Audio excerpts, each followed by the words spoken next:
let's kick off an exciting debate, the top 10 in the NFL. And it's always fun to debate players and rankings and how you value players and where they stand. So it's just a very raw list, top 10 players in the NFL. And it's, like I said, very interesting to see. I want to see what you guys thought, how you valued certain players, where you put them. Did you guys do like 1 to 10, like meaning best to 10, or do you just did top 10 overall? I did Yeah, 1 to Chris 10. and I were talking about, how we should go around and do this while you were frozen last segment. Yeah. And Chris had a good idea for once. And No, the Indians are a good idea. yeah, right? That's the best idea I ever had. It was to go around and we'll all do our 10th, and then we'll work our way up to 1. Like that. 1, 1, 1. And I want to throw a little caveat. I'd like to hear before we say the list, what your thought process was. So everyone kind of has a different definition of what's your top 10. So to give our thousands of viewers a little context, I think we should tell them a little bit about what went into our thought process. Like, how did we come up with our 10? What factors did we take into play? I like that. Okay. I'll start. I kind of tried to think of it as like who has the biggest impact on the game, like biggest difference makers. And then I also tried to project it forward a little bit. Like I tried to base off what I last year and the past, but also like what I think it's going to be moving forward as well. Yeah. So like right now, like you don't care what they did 2 years ago. You care about, I care about last season and moving forward. Right. Are you like projecting a little bit as well? Like you're thinking of guys who you think are I'm projecting a little bit. Like some of the guys on here definitely is based off of more than 2 years ago, but most of my mindset was last year and what I think they're going to be moving forward. Well, I think that's fair because if you're on the fence between two players and one guy has done it consistently for 4 years and another guy just had one breakout season and you're kind of on the fence, I think that's definitely a fair factor to play in there. Like this person has a tiebreaker, has a proven record. But if you think that person who just has one good season is going to be better this year, that's a fine defense too. Yeah, and there's 2 like cases in my list where you can really see that. Yeah.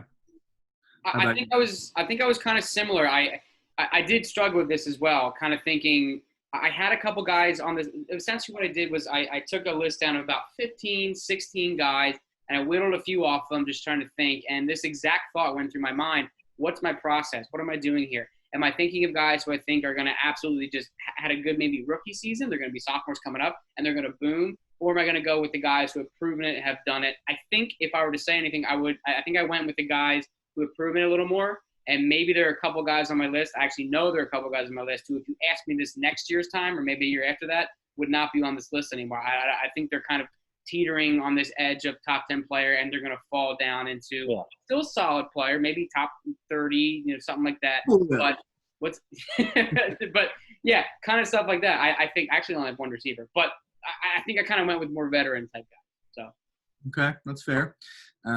So one of the things I looked at is would this player be good or very, very good on any team? So I think a lot of times, we see it in Madden, right? Their ratings are like all out of whack and everyone's upset about it. No matter what, they'd be upset about it. But I think we can all agree that there's some questionable things on there. And I think they look at statistics from last year, but they also look at the person's situation. So I try to think like, all right, this person is a really, really good player.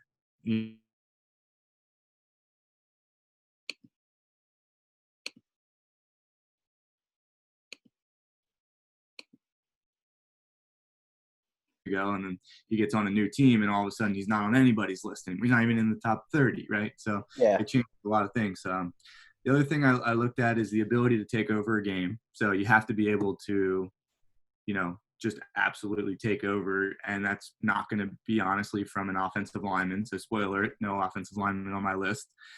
And then the value they bring compared to the other players at their position. So, do they separate themselves from the other people that are their counterparts, which is tough because otherwise it could be all QBs or all wide receivers, That's a great – I love that thought. And that's actually separating themselves from someone at their position was something I wrestled with for offensive linemen. I felt as though you look at the top offensive linemen in the league, and you could literally name maybe 10 guys and make a case for all of them to be the top offensive lineman in the league. Right. I ended up picking one because I was blown away by some stats. But like I said, separating yourself at your position is huge. I think there's a couple guys who definitely do that. Yeah, and that's interesting, the point you said about how good they would be on another team, because I have a guy that's on my top 10 that's probably going to be in both of yours. And I think Mr. Pack probably guessed who it is, because we've debated about him for fantasy for the past, 3 years. So we'll see when we get there. All right. Okay. We'll kick it off with 10. Chris, do you want to go with your 10? Yeah, so this is probably one of the only guys that I really base it off of past performance. But at 10, I have Julio. He would be great on any team, I think.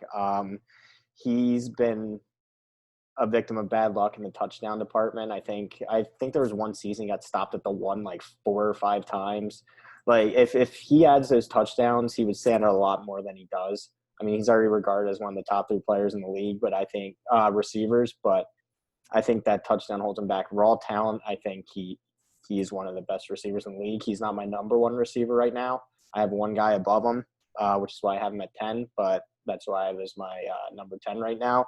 He's another guy, like you mentioned, though. I think next year or two he's probably going to be out of that top 10. It's funny. I had him in fantasy last year, and I keep waiting for him to kind of fall off, but he just doesn't. He's an absolute beast. And I think there's a lot of – yeah. I mean, there's talent in Atlanta. I mean, Calvin Ridley's definitely up and coming. So, but it's still his show. He's still the guy. He's still the guy.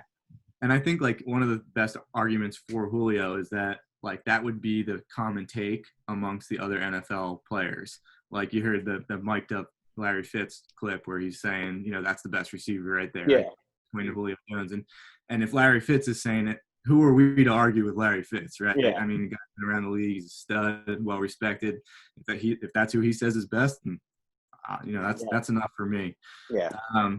So for my number 10, I picked a guy that I would be surprised if he's on either of your lists. I think he's the best safety in the game, and that's Jamal Adams. Okay. A little bit projection here. I mean, he obviously had a great year last year. He's been in the media a lot and getting a lot of attention. But I do think he's the kind of guy who can take over a game on the defensive side, and he's probably the only safety that I could say that about. I mean, he can cover too, obviously, but he can make plays on the ball. He can lay some wood when he's hitting. He can come up in the box. He can just do a lot of things, and he's a player that I think you're not going to go wrong if you try to build your defense around this player. I know there's a lot of other studs, and there's a lot of people I debated in that spot, but I just think he's a great football player, and I think he's going to be great on any team, whether he ends up with the Jets or any other team. He's going to be an impact player. But that's a good point. There's a reason why everybody lost their mind when he said that he didn't want to play with the Jets anymore, and it's who are the teams that he wants to go to, and everybody's because this is a guy you want at a position that like you said, I think you were talking about having players that separate themselves in the position. He's the best safety in football. I think it's hard to argue who else might be up there. Harrison Smith, I don't know, maybe, but it's clear to say that, and he separates himself, so he's a game changer. I like that. Yeah. My 10. This is a guy I don't know if you'll have on your list. I don't know. I just was looking at a lot of players, and this one came to mind. It's Chandler Jones.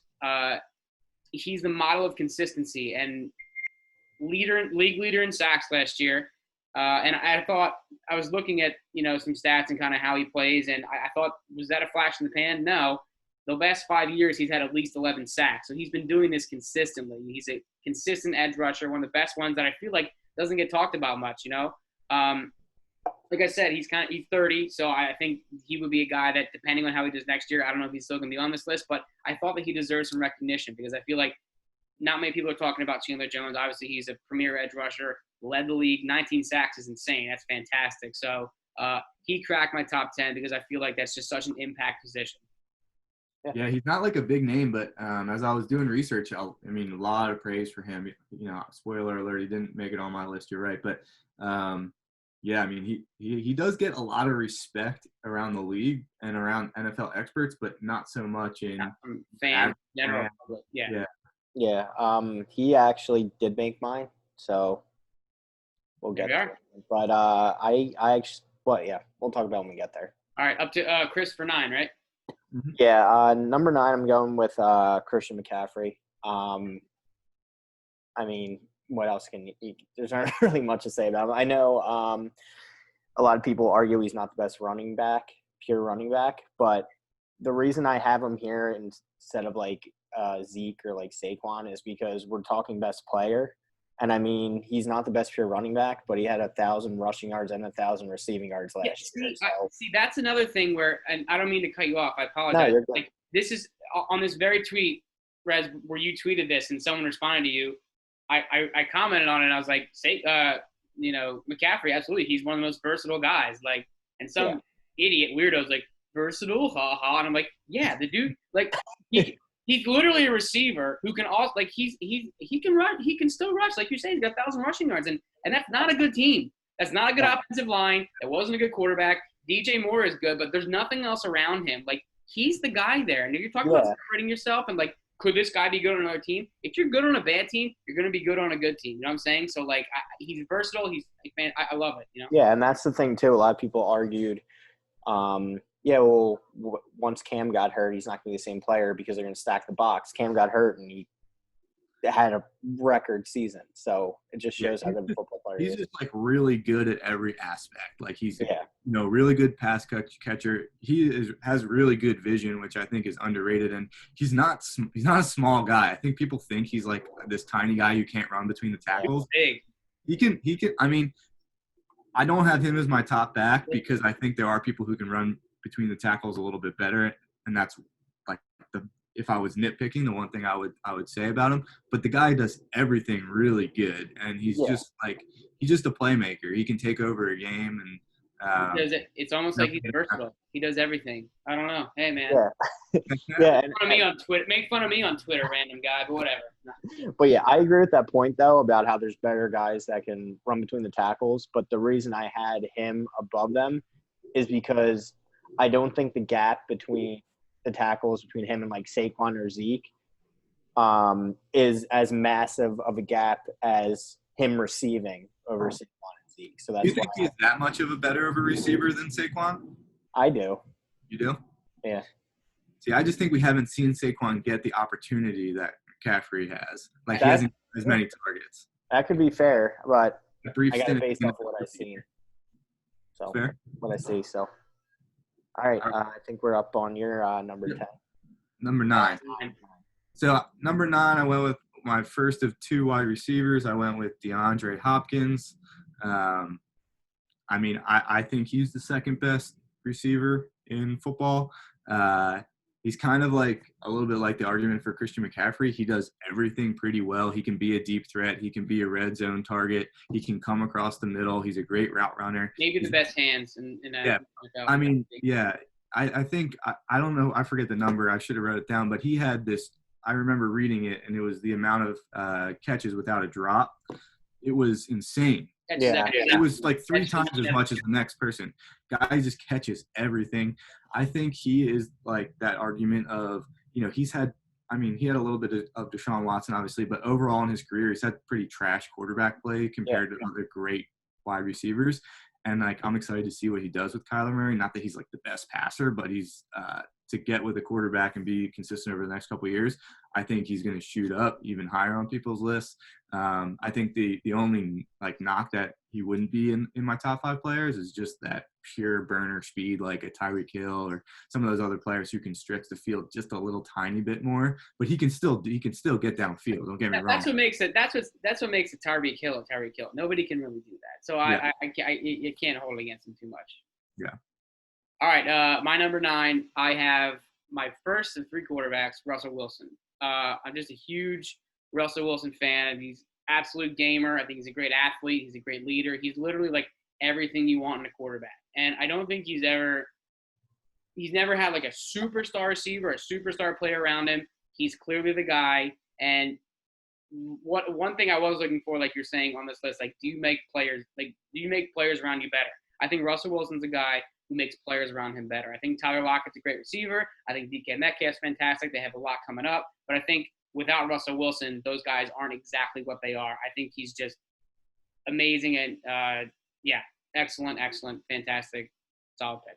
Yeah, and not that fantasy is like, the best representation of real football, but I remember last year when I was looking at quarterbacks to draft and I was thinking about Russell Wilson, I'm thinking of his weapons, and I'm like, some other quarterbacks have better weapons, and I was like, it doesn't matter. Like the guy just figures out a way to make people good, to put up the numbers, to move the ball downfield, and he kills the Eagles with his scrambling. I mean, so much frustration for Eagles fans watching Russell Wilson, scramble around. I can't recall the Eagles beating him. I don't know. I can't recall a game where we've beaten the Seahawks. Like I really can't. Like, you know what? It's funny when I think of the Seahawks, I think of that Monday, or was it Sunday or Monday night game? I think it was a Super Bowl year where we got beat. It was just, I think Wentz took some hits, and it was just, I don't know why that's what I think of. But again, exactly, he's a team killer. He goes out and goes after guys, and yeah. Chris, did he make your list? He did. All right. So I'm the only one who didn't make his list, and I feel like I need to give him some love because he was like, it was really hard for me to leave him off the list. And I just went back to he would have been my third quarterback too. And did he separate himself from 4, 5, and 6 as much as I wanted out of some of the other players? But I would definitely have him top 15, but yeah, didn't make mine. Yep. So number 8, we get to my number 1 receiver, and DeAndre Hopkins. Everything Pat said is basically what I was going to say. So he really fits that mold of where I think he would be good on any team. And it's because of what you said. He had a lot of trash quarterback play before Deshaun Watson and was still a stud. And just with that drop rate, think about like having that drop rate with Brock Osweiler and those guys throwing the ball to you. Some of the catches he makes are just incredible. So that's why I have him as the number 1 receiver and Make number 8 on my list. Second argument for him over Julio. What was that? Make the 30-second argument for him over Julio. I think he's better at catching the ball in traffic. I think he has he has a better drop rate. Julio doesn't drop a lot of passes, but Hopkins is elite. Mostly, I think he's better with catching the ball in traffic, slightly better at not dropping the ball, and slightly better end zone threat, just because he's a little bigger. That's fair. So that's why Julio's humongous. Yeah, but I believe Hopkins is slightly bigger. That's insane. I think they're probably right around the same size, right? How can you be bigger than Julio Jones? I don't doubt you. I don't. No, I don't know for sure. Let me double check. DeAndre's like 6'3" and Julio's 6'4" maybe, but yeah. Either way, you can't go wrong. You can't go wrong. Yeah. Yeah. So that's my number 8. All right. Great. All right. Number 8, I got Christian McCaffrey, and I'm pretty much say everything Chris said last round. You can do a little bit of everything. Really, really good all the way around. He'll be good in any team. I think he's going to be a stud for the next 6 to 7 years, and I don't think we have to say too much more about him. He's not my number 1 running back, so we'll get to that soon. Okay. I also have to correct myself. Hopkins is smaller than Julio. What is he? I was like, there's no way. Julio's 6'3". Julio's. I was gonna say. Well, I just think of Hopkins. Just when I think of Hopkins, I think of so many more like jump balls in the red zone. He high points the ball really well. Yeah. He maximizes his jump, and he's got like some insane vert too. Yeah, so maybe that's why I just assumed he was bigger. I still think he's a better red zone threat, and I don't know if that's because Julio doesn't get the chances because, as I said, he's had a lot of years with low touchdown totals that aren't really his fault. But yeah. I just think everything Julio does outside of maybe speed, Hopkins does just slightly better. Yeah. Very good. All right, Mike. On to me now, number 8. Yeah. So my number 8, I'm going back to defense. I have Stephon Gilmore. I think this is a question of the best player at your position. I think he's clearly separated himself as the best corner. And in today's game, it's incredibly hard to play that position because the game caters to offense, the game caters to speed, the game caters to receivers getting calls that they want, whatever. Defense is tougher to play. I think other than quarterback, that's the toughest position to play. You're asked to guard the most freakish athletes, and he does it the best. So that's why he's in the top 10. He's a number 8 for me. All right. Love it. So my number 7, Russell Wilson. Basically, again, all the reasons you said. It's just incredible to me that he's on a team where it's been a run-first offense basically the entire time he's been there, except for last year. And just the second they get down, they're like, all right, go. And he just works magic with like a quarter left. He'll just rip your heart out every single time. And it's funny because he's part of that running. Yeah. And even on a run-first offense, which I think is kind of a split because he's so talented. I mean, they still throw the ball, but they still put up points. Like, you think about a run-first offense and you think of, like, a team with a game-managing type quarterback who they want to take the ball out of his hands. That's not the case. They just have I think it's the term I would use is power running game. That's kind of what they go with.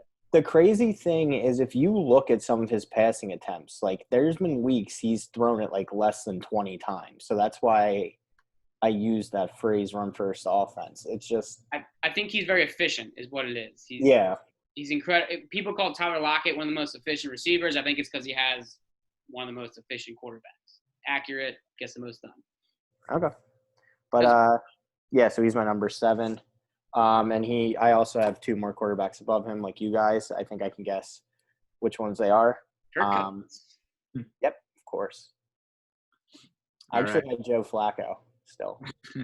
He's like 3rd string somewhere, right? I did Delaware. Strongest arm in football. He does actually have a cannon, though. He can throw it downfield. Oh, my God. Oh, yeah. Absolute. All right, so number 7, I felt like I needed to put this running back right next to Christian McCaffrey. Saquon, I felt like they were so neck and neck that it didn't even make sense to have anyone in between them. I think he's an absolute freak, and I'm projecting forward a little bit because I really don't think we've seen like the best of Saquon yet, and I think that's really scary. Obviously, I don't want the Giants to be good, but I kind of want Daniel Jones to perform at least well enough to so that they can't stack the box on Saquon like they did last year. And they have the receivers obviously to stretch the field a little bit with a healthy Golden Tate, and so I think we're going to see him kind of reach some of his higher potential this year. And I guess the argument for Christian McCaffrey is I just feel like he can do everything Christian McCaffrey can do. He's just a little bit bigger and a little bit of more of a freak athlete. He just hasn't proven it quite yet. And I think he's a great pass catching back too. I just, we haven't seen him get as many targets as some of the other elite pass catching backs, but we will. Very good. Yeah, I think Daniel Jones is going to take as much as I don't want it, I think he's going to take a little bit of a step forward to kind of cater to that. So I totally agree. Saquon could. Yeah, and I don't think he's going to take a big enough step for it to be a 3-horse race, but to be a 7-9 team, or competent something like enough to get him 8-8 best. Yeah. All right, my number 7. This is where I went offensive lineman here. I wanted to because I just find I just think it's such an important part of the game that doesn't get talked about. And if it's boring, whatever. But I went with Quentin Nelson. I think it's tough to pick offensive linemen, but I saw this stat and it blew me away. He played over 1,000 snaps last year. He allowed 0 sacks and took just 3 penalties all year. And I just you can't argue with that. That's the best tackle in the league. It's the most important position. He's part of one of the best lines. And it's just an anchor position that it's not sexy, but it's important. And if you can literally play over 1,000 snaps, allow 0 sacks, and take 3 penalties, which some people do in a game, that's legit. That's the anchor of your offense, and it sets everyone else up around you. It sets all these sexy picks up around you to have success. So I went with Quentin Nelson. Yeah, I think the penalties is a great point, Mike, because that's a very underrated, overlooked stat in the linemen on both sides of the ball, offensive and defensive linemen. There is nothing that kills an offensive drive more than, if you're like 2nd and 2 and you get that 5-yard penalty, and then all of a sudden, you have to holding. I mean, we're at the point where it's always been this way, but holding penalty kills a drive. Yeah. You take a holding penalty on first down, your drive's done. You throw a screen pass, you run the ball, and you punt. Like, that's it. It's a drive killer. So. Yeah. All right. Oh yeah. Well, yeah. That was Peter's always. Yeah.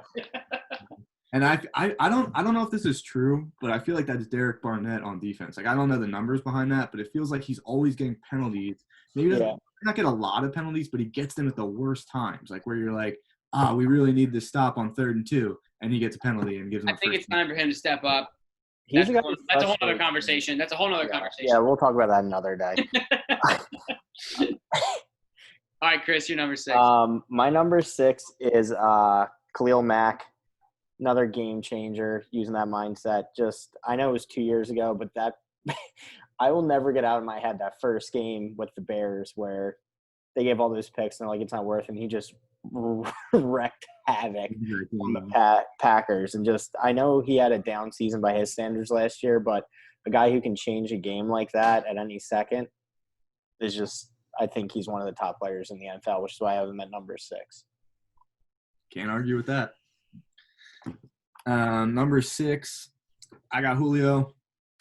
He already came up a couple times, so I won't spend a lot of time on him, but I just think he's my number 1 receiver because he's proven it a long time. He's still at his peak. Even though it feels like he's been in his peak forever, he's still in his peak. He can stretch the field a little bit more than numbers 2 and 3 in my wide receivers. And he's just a freak that's, super well respected. I think the other thing about Julio is all the guy does is work. He just shows up, catches a ton of passes for a ton of yards, and works. Like, you never hear anything about him. He's pretty durable. He's the guy you want to build your offense around.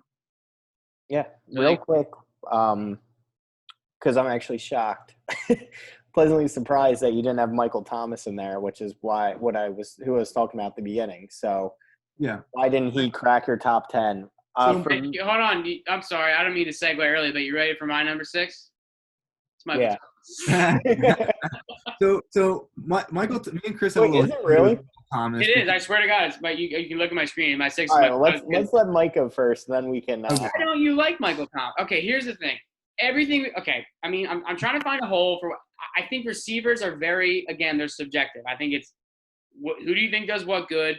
I mean, look at all the quarterbacks they have. You can't tell me that a 40-year-old Drew Brees is any better than a Matt Ryan, a Deshaun Watson. So the quarterback play is even there to me. Really? I think in Drew Brees is way better. I think in Matt Ryan and Deshaun Watson.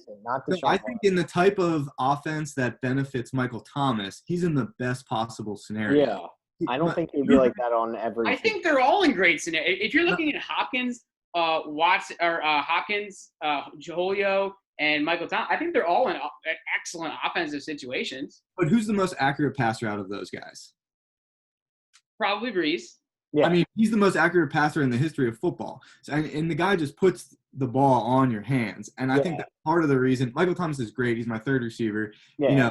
It's not like we're saying he's, a schlub. It's just for my money, I just think the other guys I think they would be better if they were in that situation with Drew Brees. Julio might have 20 touchdowns a year. I don't know why he can't get in the end zone, but if you give him Drew Brees. I agree. Weird. The whole him not getting in the end zone is really weird. I think my thought process was I'm waiting for Julio. This was one where I'm waiting. I'm anticipating it being Michael Thomas this time. I'm like, I think he's going to surpass Julio this year. I think DeAndre Hopkins, it's really hard to argue that. But again, I think that he's just, when it's all like this year said and done, I think Michael Thomas, and whether it's a product of his environment or not, I'm running out of time again, damn it. How is it happening? Well, I mean, Mike, I would agree with that because I think Michael Thomas is going to have the best statistical year. I think he's going to have the most catches, most yards. But I understand that it's not a who's going to do the best this year. It's who's the most talented. And I think receiver at this point is so splitting hairs. This is not like cornerbacks or another position where it's like who's the best. I think you can literally say one of like 5 guys, and it's for any reason it's hard to argue. They can all run any route on the route tree. They're all freakishly fast, excellent athletes, great at the point of the ball. Like, to me, it's just I mean, pick the guy you like. Pick the guy you like. Yeah, my thing is he is such an incredible route runner, like they all are, that, like Pat said, the ball is right there whenever he turns around, which is why I think Michael Thomas, which is why he – so, but I think – he might be the best route runner. Well, yeah. Like he says, well, if Hopkins or Julio are in that offense, they do better. And that's why I have them above, because I think they're like they high point the ball better. They're better in traffic. Like Michael Thomas is incredible at route running, and he has the perfect quarterback to take advantage of his route running skills. A lot of yards and off slants too. Yeah. Well, I think the other two have more physical skills and would be better on any team, while Michael Thomas is in the perfect situation. Like he is. I still don't know if you're to say Ryan, Watson, Breeze as they are in this age, who'd you rather have?